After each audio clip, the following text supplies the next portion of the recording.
Section 2.5, example 5, solving a polynomial of higher degree by factoring. Solve the equation by factoring. Let's see what we could do first. Right off the bat, I see x cubed, and we really don't have many tools to help us out with this, but I do notice that each of these terms has an x. So we're going to factor out an x, and hopefully we have something nice to work with. Another thing that I'm not too crazy about is this negative in front of each of the terms. What I'm gonna do is factor out a negative as well. So we're gonna factor out a negative x.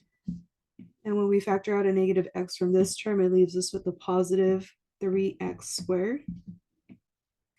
When we factor out a negative x from this term, it leaves us with a positive 5x. And when we factor out a negative x from this term, we're left with a positive 2 equals 0. So now, if it makes you feel a little queasy seeing all of these things kind of in the same place, along with this x over here, we could just look at this part on a separate piece of paper.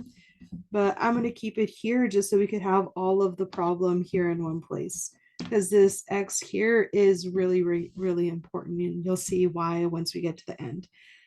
But here we have this part that we have to factor, and it's no different from what we've been doing. So let's use our AC method. So AC, we're going to multiply 3 and 2. So 3 times 2 gives us 6.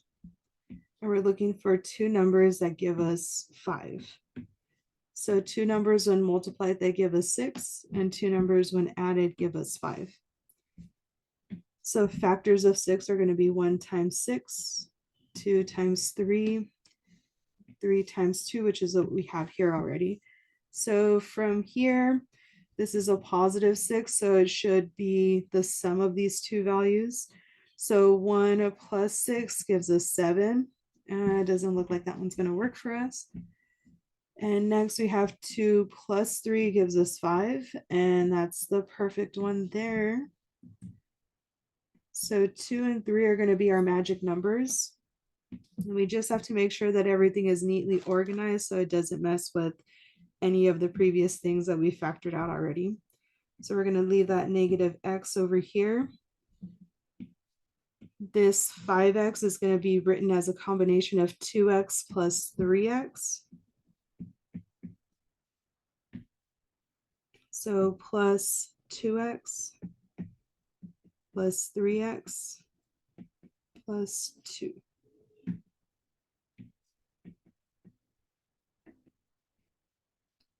And now, just as we've done before, we're going to group the first two terms together, group the second two terms together, making sure there's a plus in the middle of the two.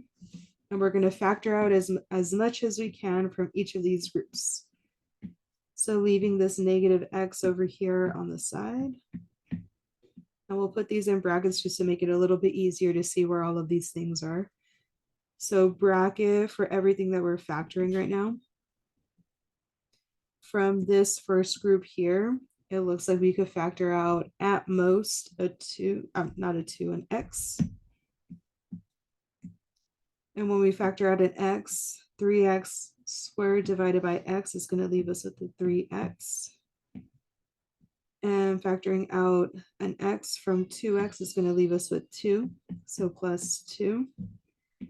Over here, there is nothing that we could factor out. So what we're going to do is just leave it as a 1. You could write down the 1, or you could just leave it like this. I feel like it looks a little bit cleaner like this. Personal preference is okay though. And now within these brackets here, we have those two terms. So within this term, we have a 3x plus 2, and within this term, we have a 3x plus 2 as well. So we're going to factor that out, but we still have to make sure that we have that negative x following down with everything that we do. So factoring out that 3x plus 2 from each of these terms. Here, that's going to leave us with an x. When we factor it out from here, it might feel like we could just leave it as 0, But what we have to do is make sure that there's a 1 so that if we multiply it back, it gives us the exact same thing that we had before. So we're going to put plus 1 equals 0. And at this point, we don't need the brackets, so we could just drop the brackets and see what we have.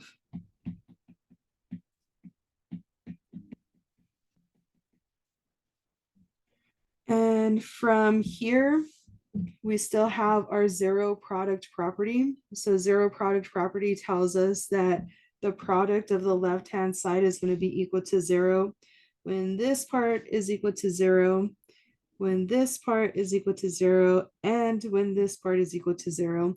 We have 3 places that we have to figure out whether or not they equal 0. So we might have up to 3 solutions here. So starting off with negative x equals 0, also 3x plus 2 equals 0, and lastly our x plus 1 equals 0. With this first one, we're going to divide both sides by -1 to get rid of that negative, leaving us with x is equal to -0. No, it's going to be just 0. 0 is neither negative nor positive.